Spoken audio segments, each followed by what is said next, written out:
And we're live. Hello, everyone, and welcome to Ren and Snippy. I try not to say Simpy this time around, but no, Snips is, as we now know, Ahsoka's nickname from Anakin Skywalker. And this was the episode that I think a lot of people were waiting for, especially fans of the cartoon Star Wars series. It's had some big payoffs that we were waiting for in a long time. And this film was, as Jeff and I were talking about earlier, it was a it got a theatrical release, and I could see why, because it's kind of a big screen experience. You have, and where's my little banner here so I make sure that people know we're spoiling this. We have the return of Hayden Christensen, aka Anakin Skywalker. We have the Purrgil, which are the space whales, and we have Ahsoka, who basically kind of wakes up and is resurrected a lot like Gandalf the White or Jesus Christ or something like that, going off of Star Wars's uh, religious allegories. She started to smile a lot in this one. Yeah, she was a lot happier. I think now that she. It's a film. It's theater quality. This Mhm. was an amazing, huge episode. And I can't imagine seeing that Clone Wars scene in a film in a theater with the film quality sound going, everything going around me. Like I think we're gonna have to go and check it out. Yeah, I mean, I wouldn't be opposed to seeing it in the theater. One thing I wonder is because they do these special effects on this thing called the Unreal Engine. And what that is it's a video game engine that game designers use to make games, but you could also make photorealistic special effects with it. Hmm. The only caveat to that is if you see it on a big screen, you notice sort of the artificiality of some of it. I mean, certainly on a small screen, I noticed it with some shows. I mean, last week with Ahsoka, when they revealed Anakin and he turned around and smiled, it looked like some bad de aging. But what they did with him here was really impressive. Mhm. I was surprised how believable Anakin looked, especially when they go back to the Clone Wars and he's giving his monologue to Ahsoka. I'm just going, wow, they're really starting to nail this de-aging stuff, and they're doing it on a television budget. And yeah, it was spectacular to see. But going around the room, what did you guys think of the episode? Jeff, go ahead. Oh, well, you're too kind, John. I thought it was terrific. I mean, and again, not being as versed in all of the lore as you two, I found it very easy to follow and catch up. And, they did some expositional lines, which were pretty sly. And I find myself identifying with the young boy in it who they're telling everything sort of new to, like, well, here's why we do this, or here's what this means. And, oh, thank you. Thank you for treating me like I'm that sort of novice as well. But, I thought it was philosophical. I thought it was exciting, adventurous. It was beautiful. I love any time of any sort of rebirth story, particularly when somebody is born again out of water and Yeah. they suddenly change their gray cloak into a white cloak and they smile more. It was kind of neat to see her become for lack of a better term, born again, I guess, and sort of renewed in her wanting to live and not being sort of dour as maybe she was in the first number of episodes, as we talked about. But I thought it was terrific and exciting. My only complaint was I wanted a little more talking between her and Anakin, but I realize it's kind of in her memory. So it's not necessarily like they're going to have a real deep conversation if they haven't had that before. But, I'm always interested in hearing the different philosophies of the people who are in it. And I think that, this year we've gotten a little bit more of that. Particularly in the last episode when Bowden was talking about why Sabine should come with him and on some of those kind of things. Because I know that Hayden is good at dialogue when he's given good dialogue. He was very good for anybody who's ever seen the movie Shattered Glass, where he kind of was a talking con artist throughout that. And I just wanted a little bit more conversation between those two main characters in that sort of fantasy sequence or whatever it was in her memory or her head, or I think it's sort of in that other world too. So maybe it's a little spiritual as well in real time, or some version of her reality. But by and large, the only other thing I wished is that it was 2 hours. I mean, I'm like you, John. I wanted it to be a movie because I thought, man, this stuff it plays. I mean, even that scene where they're just on the long, sort of, I don't know what you'd call that. It reminded me of Space Mountain a little bit, with the stars and the starscape and stuff. And they're sort of walking back and forth, talking to each other, and then fighting with the lightsabers and stuff. I mean, that was gorgeous. And it was made for the wide screen. So, you could see that, imagine, in 35 millimeter, and, Dawson's way on the one end and Hayden Christensen's way on the other. It just was a nice use of that space and the sort of chasm between them in some respects, as well as what we'd expect from a sort of cinematic take on this. So I was very impressed. And I find that, the balance between character and philosophy and, the concept of what is good or bad, or what is, constituting a Jedi or not, is very satisfying here. And there's plenty of lightsaber play. I mean, if anybody was complaining like there wasn't enough action in The Mandalorian or some of the past things, I mean, there's some really good and well-staged stunt work. That little girl playing the young Ahsoka, I don't know if that's her doing it or if they got some tiny, stunt person, but that was very well done. And I mean, even just a couple of those, they sold it very well. It came through. Yeah. Such a fun episode. I mean, every week we keep saying this is the most Rebels episode that we've seen. This is yeah. Live action animation, get the heart of the comic or the cartoons. And this one just amps it up. There's 3 episodes left, and I'm almost going to sit here and guarantee you that it's going to be the best 3 hours of Star Wars that we maybe will ever see in our lives until Dave Filoni does something next. Yeah. Like this show, like I'm loving that you, Jeff, being somebody that doesn't know the lore, hasn't been a Star Wars freak the whole time, is like following it, loving it, and getting it. And that's all Filoni. Yeah, like that's the guy behind the scenes pulling the strings and doing his job to make everything make sense. Like that's like we've mentioned it many, many times over the time of the show. Like he is the broom boy. That's his job for Disney, is to sweep up the mess that he make. Yeah. Well, one thing too, let me just say quickly. Oh, go ahead. Sorry. No, go ahead. I was going to say one thing to build on that too, John, which I love that you brought it up. If you don't mind me interrupting just quick, Mike, I don't want to usurp your next question or your thoughts on it, but which we want to hear, of course. But, that you hear all the time in this business about 4 quadrants, and that you could get all the different types of audiences in and stuff like this.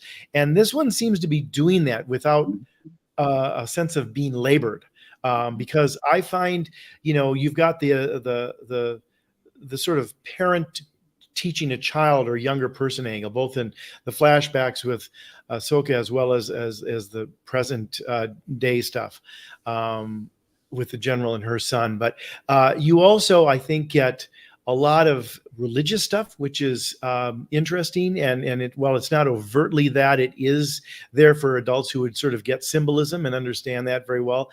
And then I think you have, the intellectual side as well as the action side, and it blends really well. One of the things I thought when we talked about The Mandalorian back in the days, I liked it a lot. In fact, I was the person on the panel generally with Ian Simmons' show who liked it more than the others. But I said it seemed to be very much about parenting. And I kept thinking about, is this for like a parent watching it with their kid at home because it's Disney Plus and everything like that.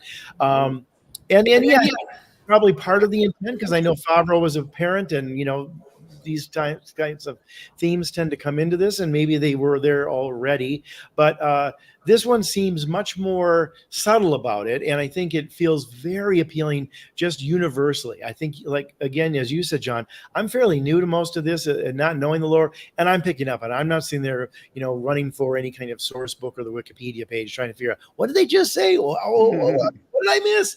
I mean, I even saw in one thing that I think they had on YouTube where they were comparing already today a couple of scenes from one of the cartoon shows with things here. And it's like, wow, they're even paying homage to sort of the way it's framed for those who are paying attention or delight in that kind of stuff. So that's a fifth quadrant, if they're real, like the Easter egg fanboy there. Which if you can get those guys, you got the other four already. Oh yeah, that's Screen Junkies and Ryan Airy. Like he Yeah. does. Oh my God. Yeah, it might have been that. I'm not sure, but it was one of those. Yeah.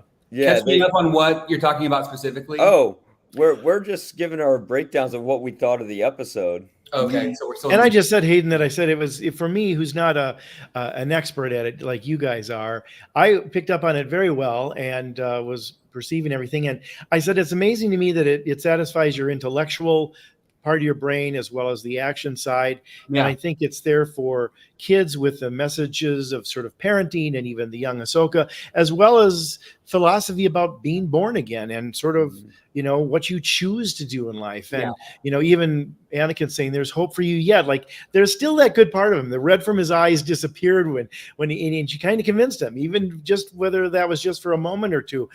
That's probably over most kids' heads, other than like, oh, he's not so bad. But for people like us, it's like, we live in an area where there's compromise in life, and that's what makes people get along, whether it's politics or marriage or whatever else. And just some of those kind of adult themes, I think, were very appealing, even if they weren't necessarily understood by children. So I was sort of shocked at how this was beautifully done and all the things going on in it, let alone the fact that I think it was appealing to all kind of audiences. Yeah, it was really accessible. I think, which is going to make it's going to age well, I think, because of that. Because not everybody's going to go back and watch the Clone Wars and Rebels. It's just too much homework for people to do. Yeah, right. Did you notice that young Ahsoka was Ariana Greenblatt? Yes, and and also from Guardians of the Galaxy. Yeah, that was her. Oh, okay, yeah, yes, totally. I remember. She's the go-to fantasy child, I guess. Yeah. Oh, she's a phenomenal actress. Really, I mean, if she was doing all that stunt work on her own, more power to her. She was very convincing. Oh yeah. And just the emotional stuff she had to do with it was really demanding scene. You're right, Mike. It was her. She wasn't in it for very long, but she had some demanding material. Yeah. Right. Yeah, she had to be the Ahsoka from the cartoon series that we all know. And she had to bring that to life. And they did a great job separating young Ahsoka from old Ahsoka. Yeah. Especially when you have Anakin telling her, "You look old." It makes sense now.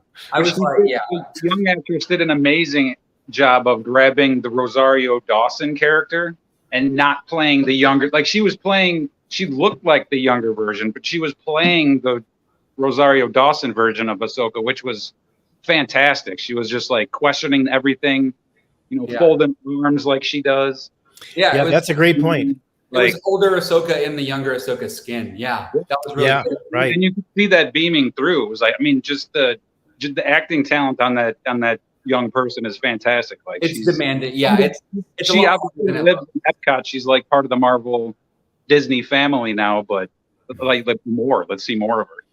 Like Kylo Ren, more. It's a very. Tell me if I'm mistaken about this, but I found this show to be much more of a physical show in the sense that, like, The Mandalorian, I think is so much, for lack of a better term, encumbered by armor. Right? You don't get, and everybody has a certain amount of stiffness to them because of that. Even though there's plenty of other things to do, and certainly with the other characters who aren't hidden behind that. But here it's so physical. I mean, I even found the way that Mary Elizabeth Winstead's body language moved here was very specific, and very deliberate in some of the way she walks and hesitant in other places. And even the way the robot, I forget his name. Chopper?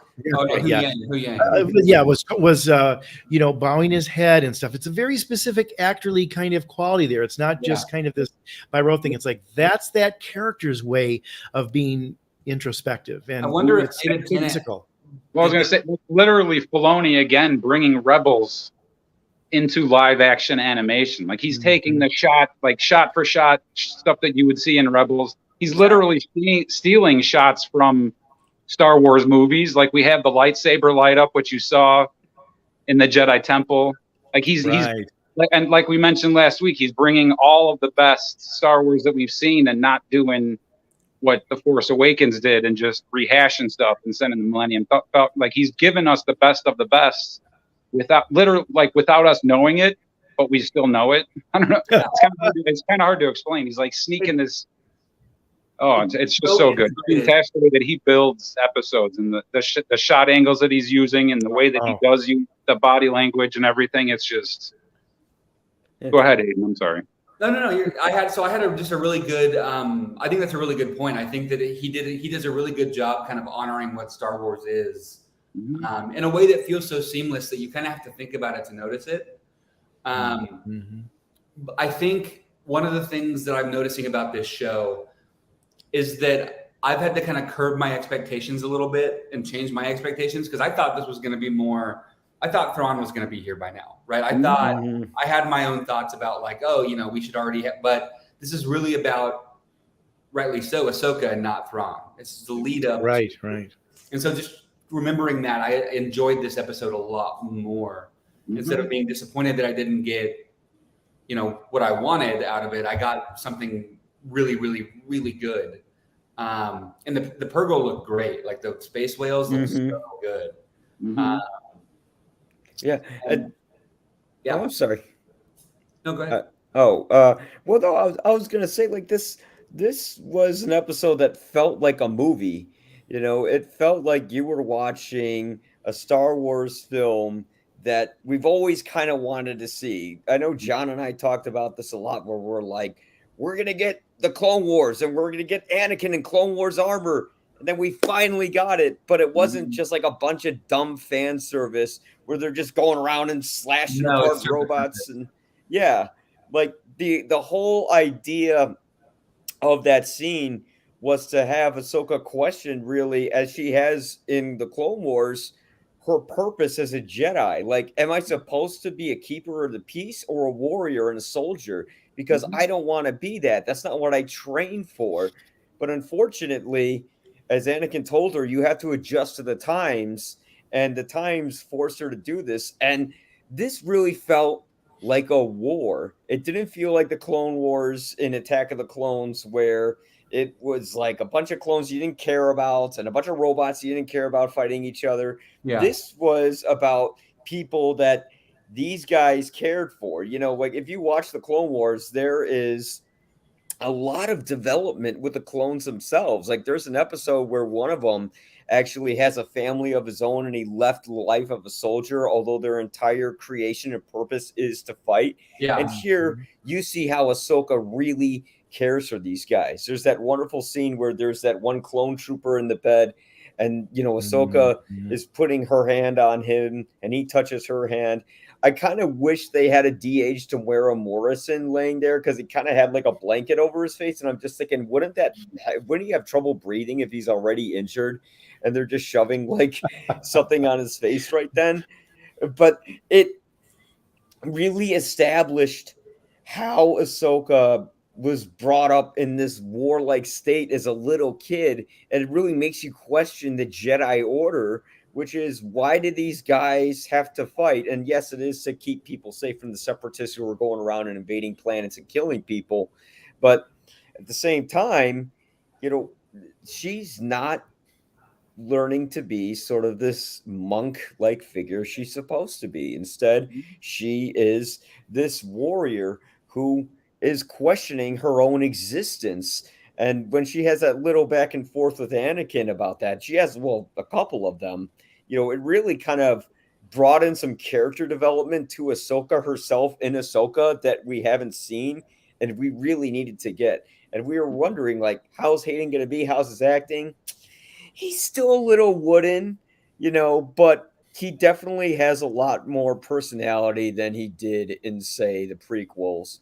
Because the bar is still low, though. I mean, it's still a low bar. Like there are still some parts where he's just like, Ahsoka, we're gonna do this, and he just sounds like he's bored. Which I mean, that, again, like Jeff was saying, Shattered Glass. Anakin was pretty bored most of the time. That's he was just like, I'm just gonna go through life and do this, Yeah. One of the things I did like about the Clone Wars flashbacks, is how they were these big battles, but they felt very intimate because of like the smoke and the haze and stuff.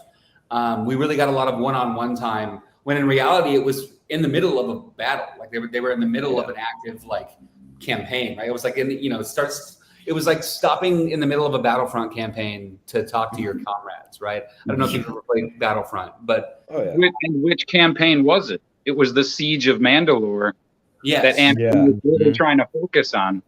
So that's where he was trying to get her attention, was like, where did you begin your thought process? Yes. Basically of like leaving the Jedi Order. Like, when did you start to see through our bullshit? Yeah. Exactly. It was kind of when that started. And for me, this whole episode, honestly, is about her.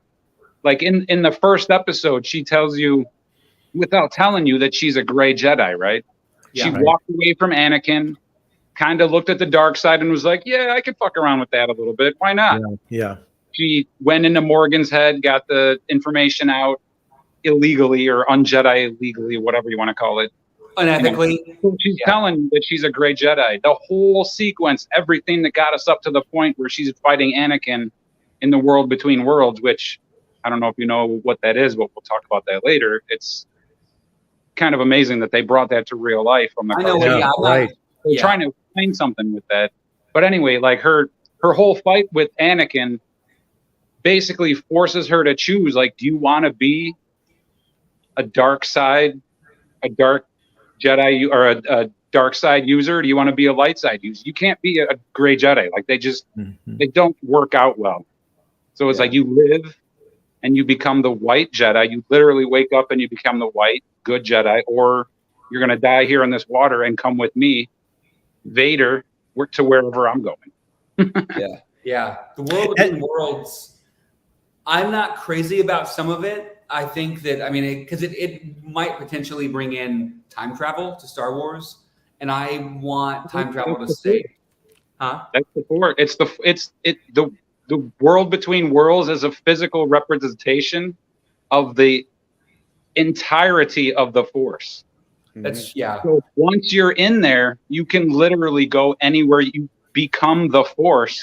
You can literally go anywhere, do anything you want at any time. But the only way to attain that is to go to the light side and blah blah blah. Like but they're trying to give you a physical representation of what happens to you when you become the Force. It's not just like this place that you go and hang out.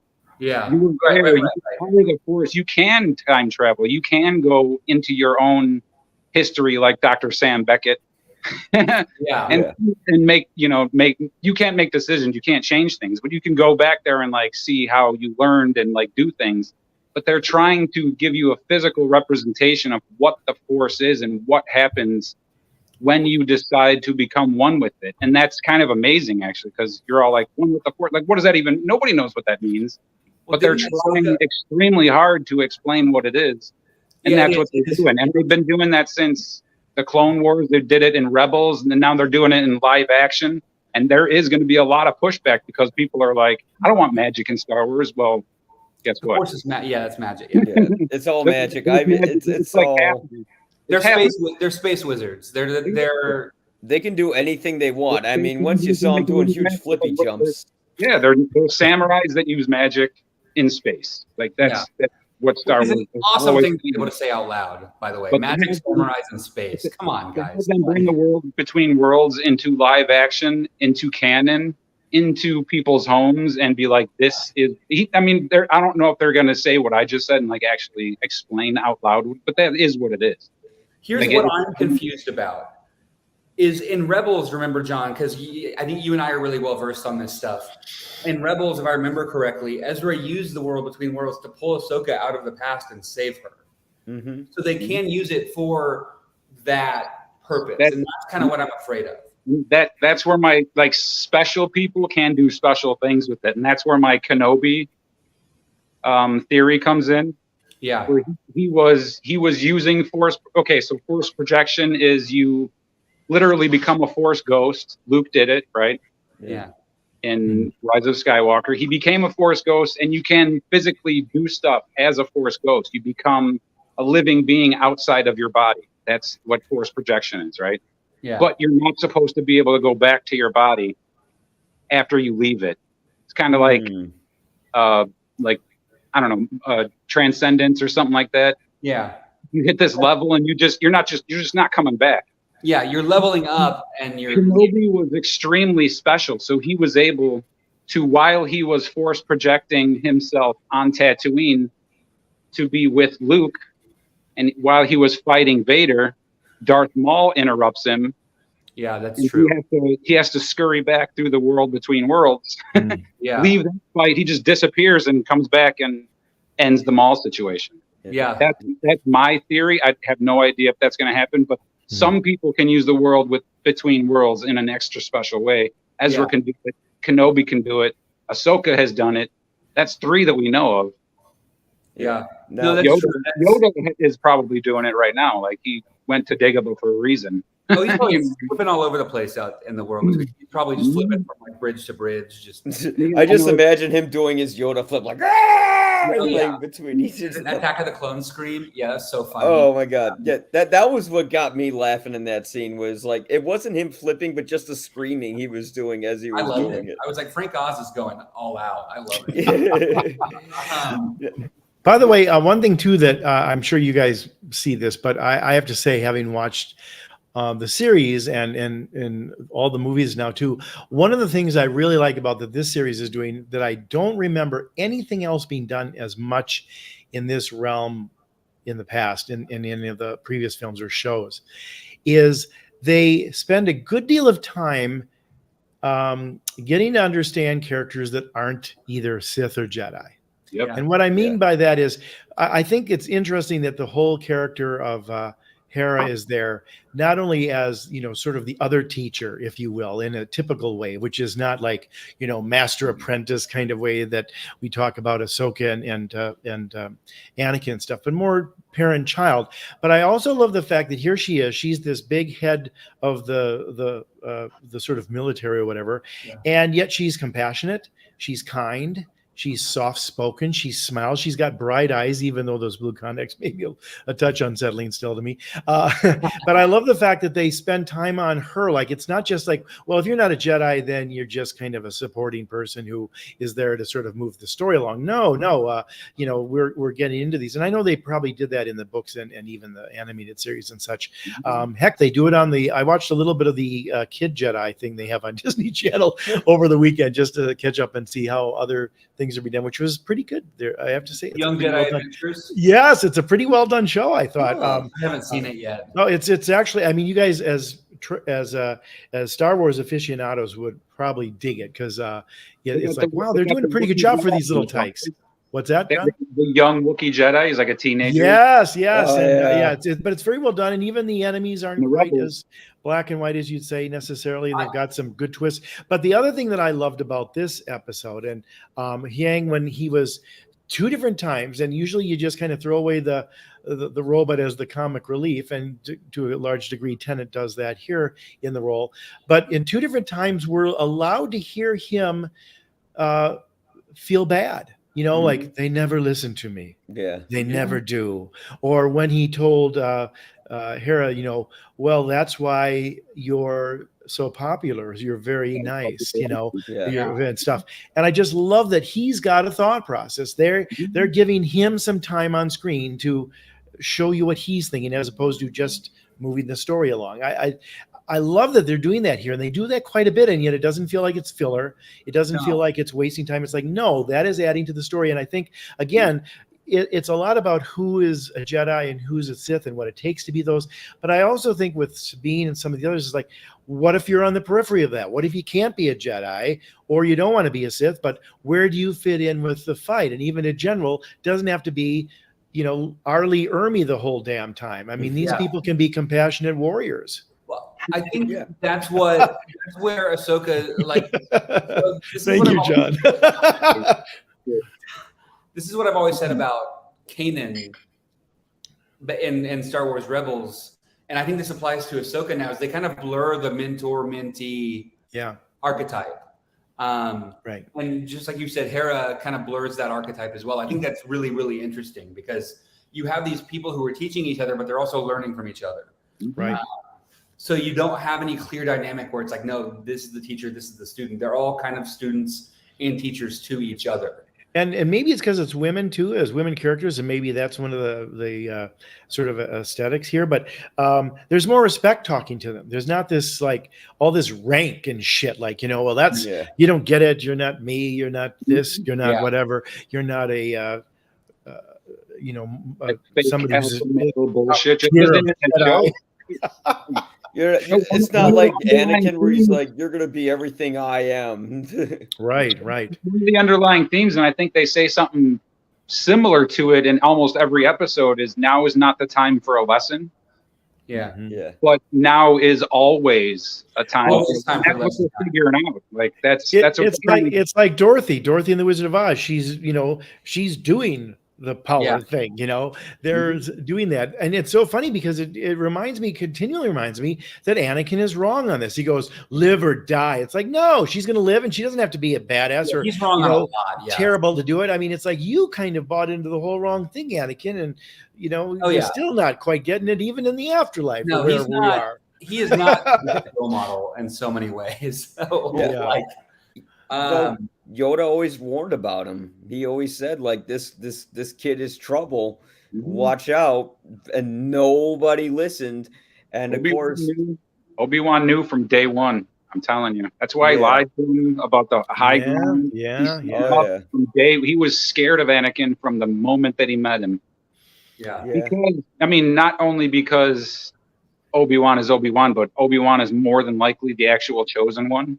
that's what I was thinking too. He defeats So Vader like twice, and he's never tempted to go to the dark side. And boy, he could go there. I mean, Anakin could have turned his heart to stone, and he could have become this curmudgeon dark side user, and he doesn't do that. Luke wouldn't have become a Jedi, and all of that whole situation wouldn't have happened. So he, like, literally is the one. He's like the kingpin or the nexus of Star Wars. Really, everything. If you look at him, everything focuses on him. Without him, there is no story anywhere. Really. Yeah. It's also, I think, one of the reasons that Balin here is more of an interesting foil, at least in the episodes we've seen so far, is that there's nuance to him. Where I mean, I think part of the problem that Hayden Christensen maybe has as an actor here is that he's so just a prick, And I mean, there's a couple of lines he says like, well, there maybe you're going to be okay, and you can see a little bit of the hint of it and admiring Ahsoka, even though he's disappointed that she's challenging him and she doesn't get it, what it takes and stuff. But I love the fact that Balin Skoll is suggesting that maybe there's more to this than just being vicious. That maybe there's a little bit more choice here, and for lack of a better term, nuance. Where I think, even when James Earl Jones, I think, would do the voiceover, you'd see that body language and his voice. There was a little more knowingness as opposed to I'm just a blunt instrument kind of thing that, you get from the young Anakin, which is maybe that contributes to Hayden being a little dull too. Balin comes across as honorable. Yes. Anakin was never honorable. Exactly. Yes, Balin gives Sabine the option. It's almost like he's General Robert E. Lee, I mean, Robert E. Lee was offered the role of running the Union Army, and he thought about it. But I mean, he was still a traitor and bad things and everything. But Robert E. Lee wasn't just some crazy, mustachio swirling shithead. I mean, he was, but ultimately, same with what you're saying is there's a certain honorability to Balin, and I think with certain people who are true military operatives, whether it's George Patton or whomever else, they may be SOBs, but there's a certain code that they're living to. Where Anakin, when he killed all those children, clearly was just about, overtaking and being powerful and evil. Yeah, and being gullible by Palpatine. He told him kill every single Jedi, and he's like, okay, like without thinking about it twice. Anakin is. I mean, if there's one problem with the prequels, is it demystifies Vader, and when they make him, they could have made him like this sympathetic figure, which is what the Clone Wars did, but. The prequels, they kind of just made him this whiny little jerk the whole time. And that's what kind of turned people off from it. I mean, here through Anakin teaching Ahsoka and going through her past, you kind of see more of the man Anakin was. He was arrogant, he was destructive, but at the same time, he did care about Ahsoka, and he did care about winning this war. And unfortunately, I think war wasn't the best thing for Anakin to get into, but that's what was ultimately his destruction, was basically the constant violence around him. And if anything, Obi-Wan was probably even more of a Jedi by quitting being a Jedi at a certain point after Vader, because he saw the mistakes, I think, of the Jedi Order and didn't want to be a part of it. But unlike Luke, who became bitter and angry and went off to an island, Obi-Wan, he went off to like a little part of space himself, in Tatooine, but he still wanted to care for Luke and still help other people. Here you don't you see that dynamic with Ahsoka, where she wants to live, she's living to save her friends, and to save the galaxy from Thrawn. And that was kind of her new lease on life, which is, okay, I'm back. And yes, I am this warrior, but I'm doing this to save people. And I understand what my master was trying to teach me. But at the same time, I understand that the way he taught it and maybe some of the lessons he had weren't the best for me. Well said.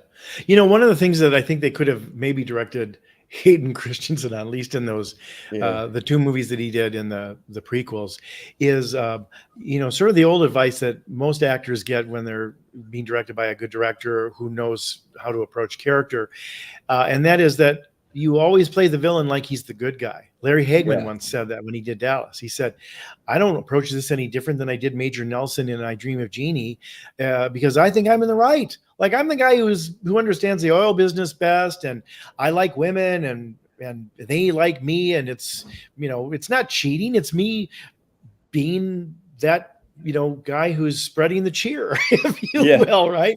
And I think with Hayden Christensen's like, okay, I'm bad, I'm killing all the children or whatever else. But I mean, think about the way James Earl Jones, even the casting there. I mean, you cast this Shakespearean actor who played mostly good people in films, that, and he had this incredible voice. I mean, if you were really trying to say this is the baddest ass in the galaxy, the cliche would be to cast somebody who talks like this, and like a monster guy like Freddy Krueger or something. But even Freddy had a sense of humor. But instead, like that. Right? But instead, it's like Darth Vader. I mean, when he chokes somebody without touching him, but most of the time he's an authoritative king who knows how to get his court in order, and he's running it like a well-oiled business, and then they fuck up. He's like, you will pay for that comment, but he's not like, you will pay for that comment, and where Hayden Christensen is like always glowering and walk around like, I'm the bad guy. It's like, no, play it like you think you're good. And why should you be convincing Ahsoka? You're not going to get her to come over when you treat her like, she's a grunt in the army. If she's special, you have to treat her special, and that would be what would convince her to come over. That's what Ray Stevenson, I think, understands as the actor. To your point, John, he's got more going on. He's more thoughtful and everything. Yeah. He brings a certain British articulation to it. Yes. But when he does, there's that scene with Sabine Wren where he's instead of saying, give me the map or I'll kill you, he's saying, give me the map so we can find Ezra together. Right. And he's you do very well with us. I think you'd like it. Maybe they got a better dental plan too. I should maybe consider this. Join the between side. We have cookies. Yeah. And every Wednesday is casual Wednesday. Yeah. But then once we get past the Anakin stuff and we get to the reawakened Ahsoka, that's where the show it finds the dark element of Star Wars, but then it goes towards the light adventure side. And that's what Dave Filoni really knows so well. When they find those Purrgil and they're about to embark on a journey, you feel excited to go on that path. Yeah, well, I don't know where they're going to go. I don't know what to expect from next. I have no idea what to expect. They're going to a different fucking galaxy. Neither does Ahsoka. They said, where are we going? She's like, I have no idea. First star and to the left or something. Maybe. Yeah, Neverland. if there's one thing that concerns me is like we probably won't see Thrawn. We won't see him until the last episode. I'm starting to worry, but I don't know. That Maybe might they'll. be true. Episode 6 has to open up with his face. Like, for real. Yeah, I don't Do you guys even think that there's going to be a first 5 the- episodes, perfect the- setup. Next the- 3 hours, it's going to be all Thrawn, I think. I mean, it has to be. It's a show about Ahsoka, so they're going to be following her. yeah. By the way, Be the ratings Thrawn, are really good for Ezra, this. whatever's left of the Empire, shit's going to go down. Honestly, I think Hu Yang was maybe the wrong robot to take with, because he is so knowledgeable in the Force. If Thrawn gets his hands on that robot that's or droid, that's bad news for. That's probably why I'm reading too much into it right there, but yeah, the next 3 hours are going to be some of the best Star Wars we're ever going to see or witness in our life, unless you've already watched 7 years of the Clone Wars and 4 years of Rebels and 9 movies and if you haven't seen all of that shit, buckle up. The next 3 hours are going to be the best. Yeah, well, Is this going to be 2 seasons though? Because I read when it No. first started that they were only going to do this as 1 season, which is a shame because It's a the limited ratings have been really good, and they're getting more people with each week. And I mean, Disney has its first truly bona fide streaming hit in the last 3 or 4 shows they've aimed at, where the audience is increasing with each week. Well, the idea is that they're leading towards kind of an Heir to the Empire crossover event. That's going to be. I think it's going to be released theatrically. Oh, Yeah. okay. Yeah, John may know a little bit more about this than I do, but it's this is all leading towards a huge crossover event that they teased it. They first announced it at Disney Investor Day in 2020. And that's when they kind of announced like Kenobi. They announced Ahsoka. That's so this is all leading towards something. So we're probably going to see Mando and Bo-Katan again. We're going to see everybody again. It's all going to be, and honestly, Mando season 3. I think I said this last week. I hated it.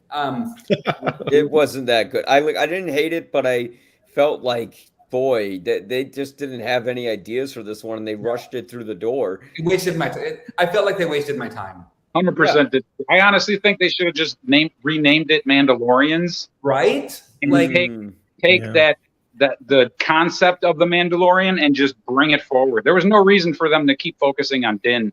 For agreed. season I 100% agree. They should have just called it Mandalorians and been like, okay, we opened the door. Here's the rest of them. Well, because then By the time we get to season 6, just have it called Mandalore. Just give us everything. agreed. Like, you know what I mean? That pretty much solves its focus problem, right? If you just call it Mandalorians, then it can go all over the place because it's not just about one of them. No, that's a good point. It's John. I'm going to ask you this because I know that you've seen Rebels. What did you think of Zeb's appearance? And I thought he looked like shit. I'm glad you mentioned it because I'm really, I don't know. I'm a little concerned that they aren't using him. They did. I mean, I know it's hard to render a character like that and to use it, and it wasn't that great in that episode of that when we saw him. But like, where is he? Like, you're spending all this money on lightsaber fights and all this beautiful background and like the Clone Wars and the world between. Like, give us some animated characters that work well on screen. Yeah, you got the 5 senators standing there, right? When Mon Mothma's exactly. And the one dude that's a non-human is also a non-speaking character. Like let's figure that out, Star Wars. Like all the characters that speak can't just be people. No, it's true. I mean, you're in a galaxy. They have to start bringing them in. They have to. Yeah. Well, Ahsoka is. What I'm curious about, make people and put foam on their heads and be like, that's an alien. Like, no, to figure out live action animation shit. Blend you can already see they're trying to do it with the holograms, like they're working on it, but they're faking their way into it with the holograms. I don't know if you guys noticed that. Yeah. Like we have the technology, but we're not going to use it just yet, except for these holograms. We're getting it. So they're working on it. But yeah, I want to see Zeb. I was honestly a little bit hopeful that maybe Kenobi and Anakin would be there in the Clone Wars sequence because both of them were. I mean, technically, Anakin was Ahsoka's master, and Anakin was Kenobi's Padawan, blah blah blah. But Kenobi trained them both, Yeah. and we know that. Yeah. Jeff, go ahead and watch 7 years of the like Kenobi trained both of them. He was a big influence in her life, just as Anakin. So I was hoping that he would jump in there. Yeah, it makes me want to go back and watch because a couple of things I saw today, and even when they were first starting this a couple of years ago, when Ahsoka was going to be on The Mandalorian, was it season 2 where she was introduced? I saw some bits and pieces of the animated series, and they look fantastic. And I know that there's been some comparisons between even some of the stuff here, literally shot for shot or sort of idea, and it looks terrific. And I know that that's where a lot of people really thought they did Anakin right, because they showed so much more of what his story was between really being the kid and Darth, and I mean, there was, if I recall the movies with Christensen, it seems they spend more time on his romance with Natalie Portman than any of that other stuff, which didn't play very well either. He also hated, we also got it loud and clear that he hated sand. So, we have to deal with that now. Which, I mean, it makes sense why he didn't like sand. I mean, he came from Tatooine. Okay, but you don't have to say it like that. It was so bad. Oh, yeah. No, that's George Lucas's dialogue, and that's just the casting department. Have you heard him defend the dialogue in that movie? George Lucas has been like, if you think this is like bad dialogue, you're missing the point of the movie. I'm like, what? That it's supposed to be a movie? Like, yeah. Buddy. The point is what? The dialogue is supposed to be bad? Like, it's not supposed to be bad. The dialogue wasn't bad in A New Hope, so what's your argument there, George? And it's same with the acting, where people are like, well, George Lucas can't direct actors. I'm like, I don't know. Mark Hamill, Carrie Fisher, and Harrison Ford were pretty good in that movie. Yeah, they're great. Like, I don't know. Yeah, don't direct the criticism away from them, because they are so good. Yeah, they're great. I just think Hayden Christensen, I don't know, like, he was great. Again, like Shattered Glass, as Jeff was saying, he was great as kind of playing this dorky guy who wanted to make up a story and gets caught and then doesn't know how to handle things when the shit hits the fan. And in Star Wars, he's just too dry, because I think Hayden Christensen is maybe just kind of a boring person, and it comes across on the screen. Mike. I just don't think they had any kind of Anakin character like actually fleshed out or thought of. So he was just playing that character as Vader, which was a horrible mistake, obviously. It was a means to an end, right? And that's where the Clone Wars came in and kind of filled in the Anakin character and kind of helped. Well, that's one of the reasons I said. Oh, I'm sorry. Blah blah blah. It's literally what he's doing. So maybe 5-10 years from now, we can go back and be like, oh, I kind of understand Kylo Ren now. Well, the one thing I was saying early on, Hayden, that you didn't hear when Mike asked me what I thought of the episode, I said the one thing that I was missing from it is I keep whenever they bring back Anakin and they did an Obi-Wan here and stuff like that, he doesn't have very much to say, considering he's really the head Sith and the biggest bad guy in the galaxy and AFI's greatest villain of all time, that kind of stuff. So let's hear his philosophy of all stuff. Let's hear what his game plan is, approach. It can't just be like, I am dominant. There's got to be more strategy than there was. I mean, and I would argue that in the first 3 movies, Darth Vader did have a strategy, and as did the Empire. I wanted more dialogue when Ahsoka was talking to him. I wanted them to hash it out a little bit more. I mean, I know they're going to default to the lightsaber thing because everybody wants that and it's exciting and they do it well. But once I wish they would just have a real philosophical discussion for 4 minutes and ask the viewers to listen to it, because I think some of the things that we talk about in this show, and you guys clearly know backwards and forwards about what makes a Sith and what makes a Jedi, would be worth talking about, especially when your main character this year is in that gray area, right down to the first 5 episodes. She's wearing the gray, and then when she's kind of reborn, she's wearing white. I mean, it couldn't be more Gandalf, but it's also, saying that, she was in sort of that middle area, as you were talking about, John, and they don't even talk about that. Instead, it's just this or that. You must make a choice. No. And even the scenes we're seeing are showing there's that gray area. They're stopping and talking to dying, fighters and stuff. And there's time to mourning here. And yet when they give Anakin a line to say, he sounds like he's 2-dimensional. Yeah, Fields and absolutes. yeah. Which that statement is an absolute in itself, Kenobi. What are you doing? Yes. Yeah. He Yeah. was Anakin up from the beginning. I'm telling you. Yeah, get out of here. Yeah, just like. But I mean, but he became an adult. But I mean, I think, by the time he turned into James Earl Jones, I think he was a much more interesting character. Mhm. A much more, even when he was talking to Luke about why come over, it's like, you don't know what it's like to experience this. It's, but it's like, wow, tell me. Well, let's hear your pitch. Tell me why I should give you my business. Be that tough CEO that he seems to be running that ship. And Vader, I think he's more interesting when he's more mysterious. And I think when you kind of remove that mystery, you have to have really good writing to, establish him. And he's more of the face of the Empire than the Emperor is. So he's got to get out there and do the dirty work. Right. Yeah. Well, he's literally like the Emperor's lackey. He told Vader to kill everyone. My point is, he's the face of the Emperor prefers the shadows, right? You never really see the Emperor doing public appearances and shit. Yeah. Peter is the one who's like, oh, you need that guy gone? Okay, I'll go get it done. Can I just throw in one sort of outside reference, which you guys as movie fans may very well appreciate this.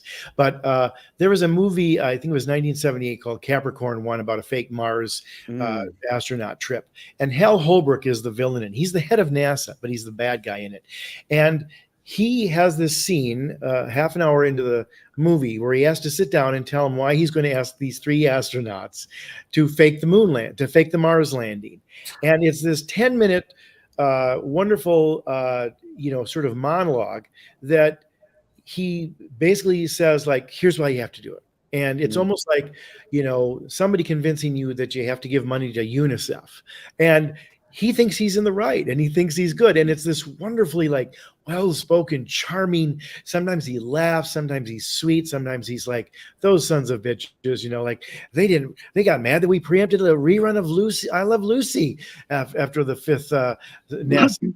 If it was an original show of I Love Lucy, I could understand, but it was a goddamn rerun. And I just wanted to hear Anakin at some point in any of this, somewhere, talk about something other than just those lines like, well, you must make a choice. It's either live or die. It's not that black and white, and it never was with James Earl Jones and Darth Vader in the first 3 movies. Let's hear that philosophy. I want to hear him do the Hal Holbrook 10 minutes of making Ahsoka go like, wow, maybe there's something to be said about this. It was pretty stilted. She's in the gray area up until she's reborn. Yeah, and there is like a side of Anakin they show in the Clone Wars TV series where he is a lot more delicate and protective of Ahsoka. There's the whole thing where like the Jedi Order puts her under trial for something where she's framed, and he's the only one defending her. It's like, where's that guy? Yes. I wanted to see a little bit of that Anakin. Yeah, you're right, who had a heart, and we didn't see that. We kind of just saw more of like, be a soldier or you'll die. Like again. I was thrilled to see, live action Clone Wars, but and I was thrilled to see like even like some better acting from Hayden because he has better dialogue than what George gave him. But oh my God, yeah. But the show could benefit from like a few more flashbacks with Anakin. Anakin. But I don't from him watching the cartoon series and getting a feel for that character, because that's what we wanted to see. From our Anakin in live action was that it's almost two completely different Anakins. The cartoon Anakin versus the live action. Like he really needed to study the cartoon version of himself, I guess. It's a weird thing for yourself to do, but that's Hayden Christensen did do that. He studied Matt Lantern and like copied his speech patterns, and you can hear it a little bit here. He brought the Darth Vader character to Anakin. That's not what we.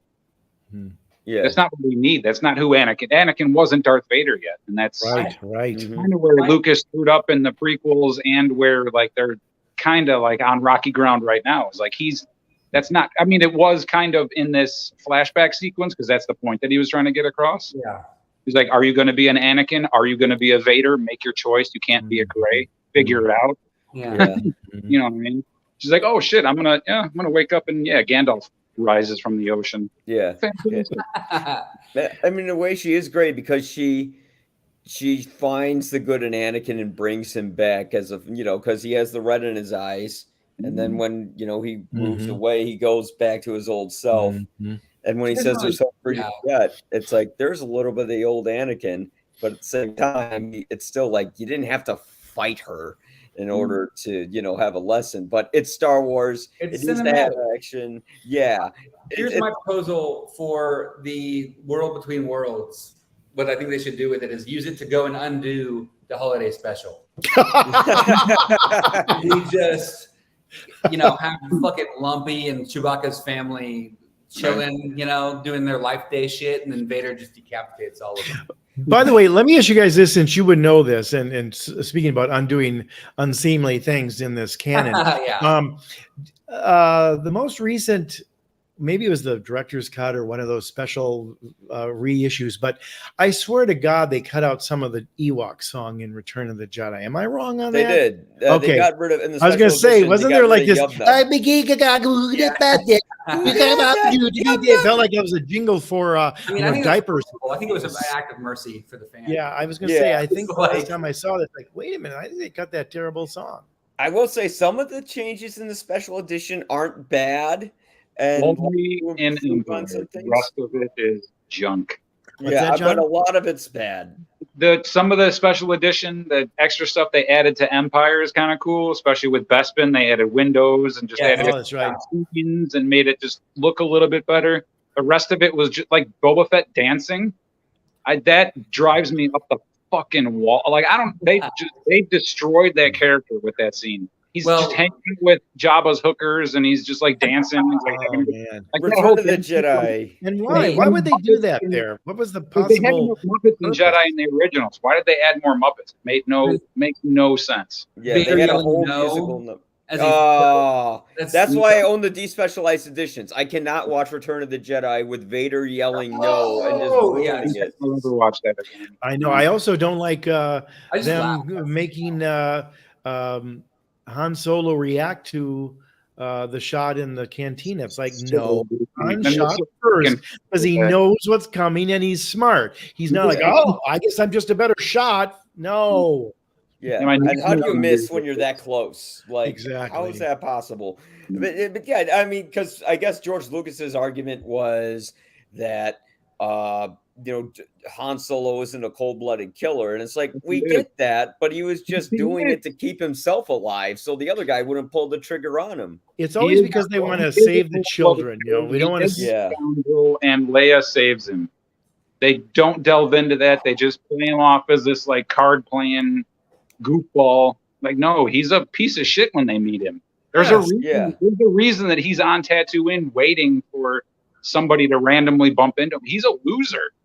It's like Spielberg changed the guns in the beginning of ET from those FBI guys into flashlights and walkie-talkies. And Yeah. now he regrets it. It's like, exactly. I mean, you know, you go back and watch The Wizard of Oz, probably the most beloved children's classic by how many generations and stuff. And I mean, the Wicked Witch and those flying monkeys are terrifying. Yeah, I And think they don't pull any punches. At one point, when Dorothy is at her emotional low, where she's crying, I'm frightened, and then she sees Auntie Em and the thing, and then it turns into the Wicked Witch, who's basically mocking her and cackling, and like, Yeah. fuck you, kid. You know, I mean, it's like they didn't pull that punch. It's like, let's stop treating children like they can't handle, you Yep. know, rougher, tougher stuff. Yeah, which is weird that George Lucas kind of waters down things for kids, and then he has Darth Vader killing kids. You know, Exactly. and then Disney off-screen. doubles down on it with like Kenobi. He like snaps the kid's fucking neck in it. Hey, You know, it was off screen. They were off screen deaths. And no, that kid's neck got snapped on screen. I'm It talking went about like original cut, Sith. and then like they cut to Kenobi. He's like, ooh. Oh man, that's But funny. yeah, I mean, it's just like Disney's decisions on what to show and what not to show is just kind of weird, you know. But that as a censorship in TV, you know, you That can't say fucking TV or show tits, but you can show a guy's head getting chopped off. Well, and they're the same company that has Boba Fett taking his spaceship to gun down a biker gang, right? He kills like 40 people, but he's also like the same guy is just hanging out with teenagers. Yeah, What? That makes And- no sense. Is he a hardcore killer or is he like a group counselor? And it's no longer the Slave One; it's the gun spray fighter ship. It's oh my goodness. That's the It's worst just- thing. They just it's like they're just so short. I mean, just like with everything that humans do, Star Wars is just so short sighted with everything that they do. That's why they need people like Filoni to come in and like, I don't know if you guys saw that little meme that I made with the Spider-Man. Yeah. Yes. Holding the ship together. Like Star Wars is that ship. Like it Yeah. can't do anything but explode and destroy itself and smash into every single iceberg in its way because it's just plowing full forward, not thinking about what it's doing. Filoni's like, hold on a second. The Let's cowboy real. hat was a nice touch, John. I love that. Spider-Man. They're literally trying to hold everything and pull everything together and make everything connect again and be like, no, you know what? Star Wars is actually pretty cool. Spider-Man, Star Wars, Filoni wrapped it up in one meme. You're welcome. I'm gonna go, guys. But it was good talking with all of you. Yeah. I don't know how Good to long. see you. How long did You're the Hayden we really like versus Mr. Christensen. Well, that's good. Aw, I like Hayden Christensen. I'll give him his flowers for, coming back on screen. I said you're boring, Hayden, but I like you. I Okay. don't mean to say that. There's nothing wrong with being boring. Cheers, Hayden. Thanks. Yeah, good to see you guys. Bye.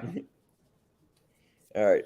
But I mean, when we see this, we see how Dave Filoni really understands Star Wars in a way that, maybe some other showrunners don't. I mean, look at the way the Mandalorian season 3 was. That was a show that I think it reached its pinnacle when Mando's giving Grogu off to Luke Skywalker. I probably would have preferred seeing a different Jedi, to be honest, because we've seen Luke all the time, but whatever. It was an emotional scene. It was like saying goodbye, to someone, to your child. And R2D2, when he shows up, is sort of like the heavenly angel assuring you that everything's going to be okay. When they reunited in the Book of Boba Fett, it deflated all of that. We all of a sudden were like, okay, we thought these two were going to be separated for a while, and we were going to see what happens in Mando's life now that Grogu's gone.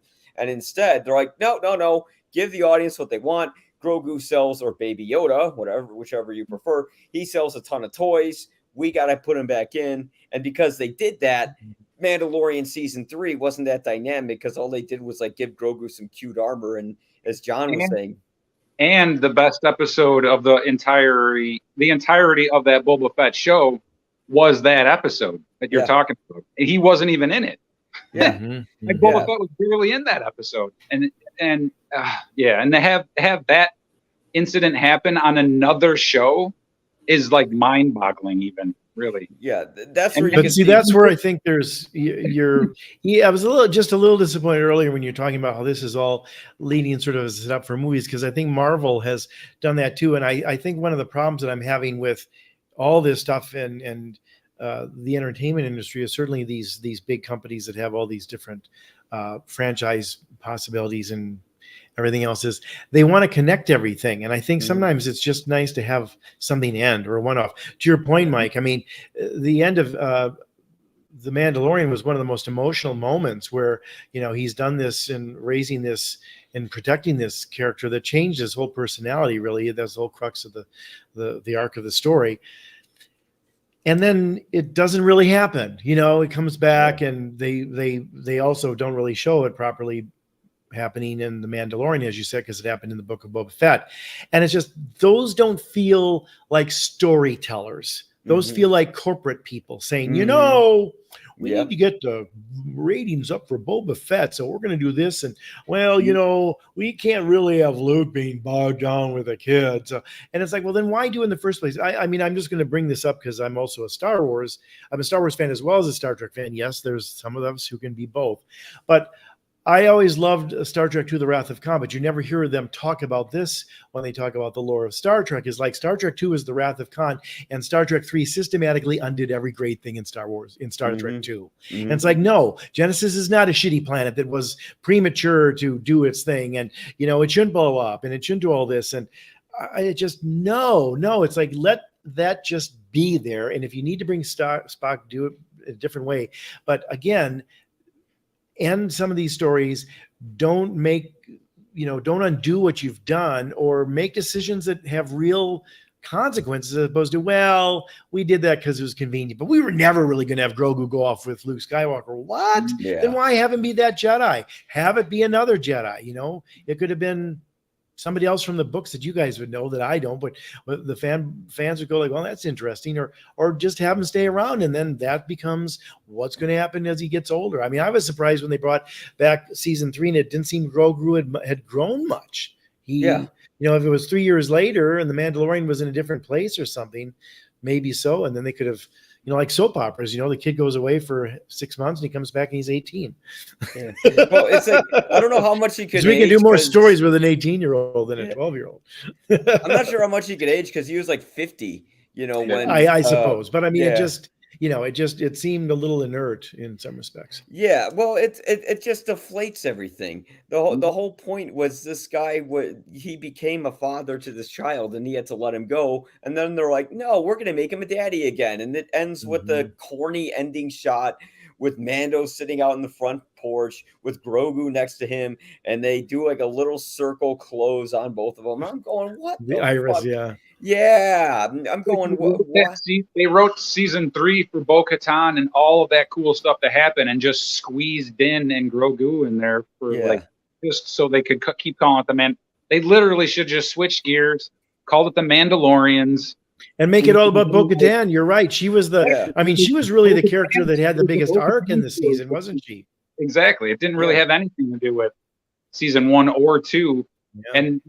And you guys are 100% right. Like season 3 and that Boba Fett show completely undo the first 2 years of that show and bring us basically back to square one. We're like, okay, so he's got this charge again, and then they're off on adventure. And okay, well, why did you guys waste our time? I mean, they didn't waste it was extremely entertaining and some of the best Star Wars that we've ever seen, but it's like, why did you make that switch to just go right back to the beginning? What are you doing? Right. Yeah. Where's the Force Awakening us?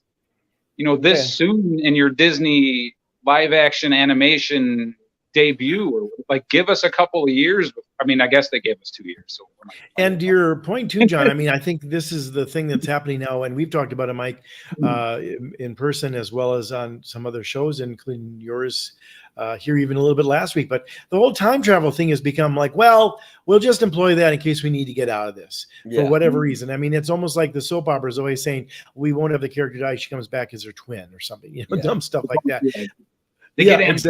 But I mean, exactly. But I mean, people can always somehow time travel and undo the past, undo the future, whatever. So, nobody really dies. No action really has that consequences if you can undo it. And you would think that Disney, after really kind of doing it marvelously well, dare I say Marvel, in Endgame, where it became almost a satire of time travel, where you've got Captain America fighting himself, which was a very funny conceit. But after that, it's like they keep going back to it, and we're about to go there again with Loki, and we'll see what happens there. I'm hoping good things, but it's if nothing really matters because you can always jump through a portal, then what am I watching? Yeah, and that's that's what I was worried about when they did the World Between Worlds with this. I'm like, oh God, are they going to start retconning things? And luckily they didn't, but they could do that, and they have to be really careful with that. Like they can't go back in time and change what happened to Darth Vader. I don't want to see like Palpatine falling down the chasm of the Death Star, and then all of a sudden he goes through a portal, and he's like, how did I get here? And he just winds up on that bridge. Dark side users do not have access to it. That's the whole point of it. That's the whole point of becoming a light side user and becoming one with dark side users cannot become one with the Force. That's the whole thing. Yeah. Right. And what would have made this episode just a little bit better after talking to you guys, and you're sort of inspiring me. Tell me if you like this idea, but I wish they would have shown Anakin with the young Ahsoka talking, and since it's kind of her memory of it, right?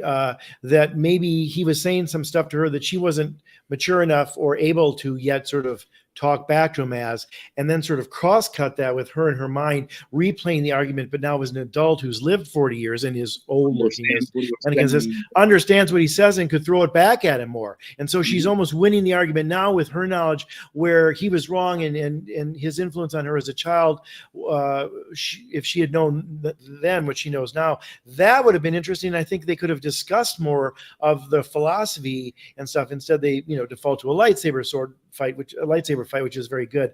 But that would have been a better use of, I think, like, okay, here's this really smart, plucky Ahsoka, but she's still a kid. Now she's mature. How would she have reframed that argument if she had it now with him? And that's kind of the whole point of that scene anyway, isn't it not?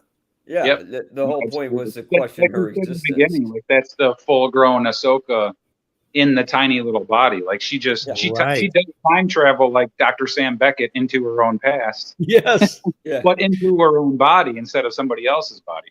Nice. Yeah. Very nice. She knew she was in the past because, there's that line where she's like, "This is the Clone Wars," and Anakin goes, "Yeah, it is." So she. See, I thought that line was for me to let me know that this was a scene right now. Well, I mean, yeah, and there's also that we're in the Clone Wars. Yeah, well, but they kind of need those lines, just like sure. there's that line when you find out that Jason is Force sensitive, and that's why he can hear the lightsaber fights.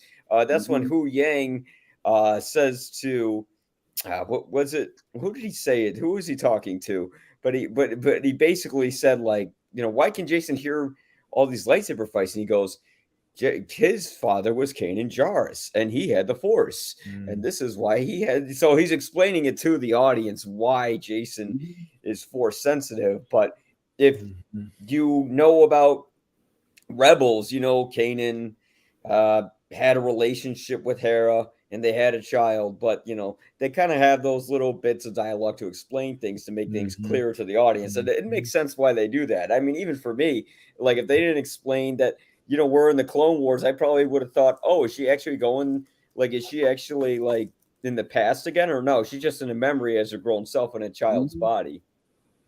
Interesting. Yeah, but having I just wanted to touch on the sound design overall. Oh, yeah. Hiding the saber fight in the waves whoever came up with that is unbelievable. Like, having Jason be able to key in on that and having him hear that is, I don't know. It's just some of the, like, Star Wars fantasy that, like, we just haven't been getting, really. It's just like this fantastic idea out of nowhere that's just super cool and works perfectly well with the genre, and you'll never see it anywhere else. And it's just, I don't know, it's just one of those moments that I was just like, this is awesome. And it's just so little and so tiny, but it's just it's fantastic the way that they do it. And it's smart, and it's neat to have the kid be that smart and that savvy. Yeah. I mean, and the sound design in the Clone Wars part is great too. You hear the ships going off in the background, and guys like screaming orders, and like explosions going everywhere, but it's kind of muted. It's not too much at the same time, because that's the problem with sound. You could have too much sound. That was the problem with Attack of the Clones. And I saw some YouTube comments of people saying, "Oh, I wish we could see more battle with this." And I'm like, no, the whole idea is that war is hell. And that's exactly where they are when they're in the middle of this campaign. And the sound design on that really kind of captured, like, how horrible, the Clone Wars was. Although, it doesn't seem that bad if you see the Attack of the Clones, but if you see this, you kind of get more of the idea of the casualties involved. And, a lot of that was thanks to the brilliant sound department in it. Like, technically all around, the sound of the Purrgil was real nice too. That shot of her standing on top of the ship. Oh yeah, coming up, beautiful, straight out of Rebels, really. Yeah, we keep saying it. This is the live action animation that we've always wanted. Yeah. Some of those stunning images were absolutely stunning. I mean, I just loved it. Yeah, I think that they're breathing life into the Ahsoka character. Like, they are giving her a lot of the mannerisms and a lot of the just idiosyncrasies that she had from the TV show. She's like outside on the window, like knocking on the windows, like, "Huang, like, go in there, pull in." Like, she's just like this goofball, really, with force powers. Like she's, oh man, she's just like so in touch with herself. And they've nailed it with, like I mentioned it earlier, she's doing the arm crossing thing. Right, Yeah. right. Over the character into the live action Mhm. perfectly. I think it's Yeah. it's Filoni. It's his character. He knows what he's doing. But the way that Rosario Dawson is carrying the character, and the way that they're shooting it, and the way that they're bringing this character to life, and making me remember how awesome she was as a little kid studying under Anakin is just amazing. Yeah, and it's funny because I think Ahsoka originally people weren't like that thrilled with the character when the Clone Wars movie came out, but as the Mhm. show developed itself over the years, they were able to establish these characters and give them some arcs and give them some emotion that you know was it's kind of lacking in Star Wars, to be honest. Like there is emotion in it, but it can be stoic, especially if you look at the prequels. And to make people actually give a shit about those prequels is pretty impressive. And I think Dave Filoni is going to make us give a shit about the sequels. There's going to be moving forward. I think there's going to be a plan with Thrawn, maybe with some cloning involving Palpatine. Who knows? I think right now they're not going to go with the cloning route. He's just going to bring in fleets of ships. But what his ultimate plan is, we'll see. I want to see if they're going to make him so, because they built him up so much. If no one's like really knowing about Thrawn or seen him, they're going to go, well, who is this Thrawn guy? What's the big deal? I'm wondering, how are they going to make this guy a real threat that you understand when you get him on screen? Like how are we going to see the tactician that we all know brought to live action? And Ahsoka's been chasing him for 4 years now. He was first mentioned in 2000. Oh no, I'm sorry, 3 years now. Episode or season 2, right? Yeah. So she's in real time. It's been super anxious for everybody watching the show. If you're a Star Wars fan, you're like, where is he? Where is he? Where is he? They're dropping the name. They said heir to the Empire. Like, we're getting there. We're getting there. The next 3 hours, the first 5 seconds of the first episode, blue face right there, just like mine right here. I don't know if they'll do that because just like we thought this episode. Oh my goodness. These next 3 hours are going to be the best Star Wars that we've probably seen since Empire, I'm guessing. We'll see. I wonder if this episode hit the show's peak, with all the Clone Wars stuff. I mean, hopefully not. I mean, we know it's going to be a rescue mission because surprise, in Star Wars is going to be a rescue mission. But I don't know if we're going to cut to Thrawn right away because like this episode did, we thought we were going to cut to Anakin right away, but we didn't. We cut to Hera trying to figure out where Anakin is for like a good 5 minutes. And, when that was going on, I'm like, where's Anakin? Where's Anakin? Where's Anakin? But here I think they'll probably play against expectations. But once we get to where Balin Orso is and Morgan Elsbeth, we'll finally get some much needed Thrawn that we've been hoping for and waiting for a long time. But wrapping up, do you guys have any closing thoughts on this episode or thoughts on what's to come? Did we see Rex? We did, but not his face. No, we just saw him in the armor, but that's almost enough. Yeah. I think it would have cost them more money to DH Tamara Morrison too. So that's probably why they did it. And it was nice to see Clone Wars trooper armor not done on CGI because in the prequels, all the clone troopers are CGI. Here they're actually filmed on camera, and it looks so much better when they do it that way. Interesting. Yeah. But yeah, having said that, I'm excited to see what they're going to do now that they've set up this journey. They jumped with the Purrgil to hyperspace. I want to see where the hell these whales go and what's going on. I think we're in for some trippy stuff with Star Wars. It was already pretty trippy this episode with the world between worlds and the Purrgil. To see where they're going to go now has me very excited. Having said that, I'd like to. Why don't you guys close out plugging your stuff? So, Jeff, go ahead first. Sure. Well, as you can read, I have a movie blog called theestablishingshot.org. It's in its 13th year. I also write essays about the industry for Pipeline Artist magazine, pipelineartist.com online, guesting here, guest other places, and also just started doing TikToks. I do a 1-minute review each week of something that's come out, along with a caricature that I draw to accompany the review, so it sort of becomes a quick little snapshot about what I thought of something, including the very first one was about Ahsoka. So you can check that. It's Jeff York Chicago on TikTok. I'm 4 weeks in, 4 episodes in, going to try to do some sort of movie or show every week. And John, if this one is exciting as you say, I may have to draw it and come back and say, like, oh my God, I didn't think I was going to be drawing Mary Elizabeth Winstead, but if I have to, I have to. I am a big Mary Elizabeth Winstead fan, by the way. Oh yeah, She's been fantastic in this. Yeah. And having her do the live action representation of a character that she's already been a part of is like, that's got to be so much fun. I know, isn't that hilarious Yeah. that ended up that way? And she has a connection to Ewan McGregor, of course, too, because they were in the 3rd season of Fargo. I think that's really nuts. yeah. Oh, was that it? I didn't know he was in the 3rd season of Fargo. Yeah. Wow. Well, John, what would you like to plug? Oh, Cinema Obscura. We are a library of independent filmmakers from all over the world. Send us our stuff. We throw it up on Can TV here in Chicago, cable channel 19.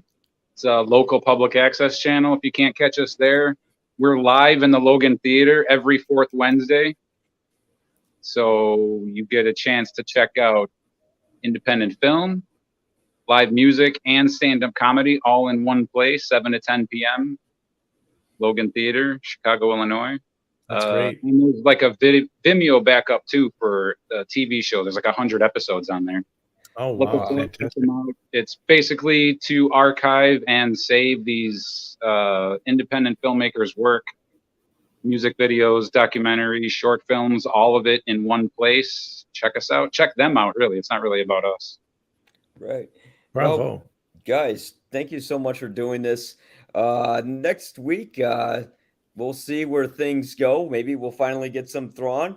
We'll see if we're going to be here next week. There is a screening I might be going to, so we might have to delay the episode until another week. But we'll see what happens with that. We'll keep you posted. But guys, what about a Sunday night one? we could. You know what? That could work. Sunday night could work. But guys, Counter programming to the football. Oh yeah, exactly. Yeah, because after the Bears game, I'm done watching football. That was enough. The force is not with them at all. No, but guys, thank you so much for coming on. If you want to check out my stuff, I am at ypareviews.com. The YPA stands for You'll Probably Agree. You'll find reviews for new movies coming out each week, and you can also find new episodes of this podcast on the website and on our YouTube channel at YPA Reviews. So, guys, thank you for watching Ren and Snippy, and hopefully Snippy can save Ren, sometime soon. All right, guys. Thank you so much. Bye.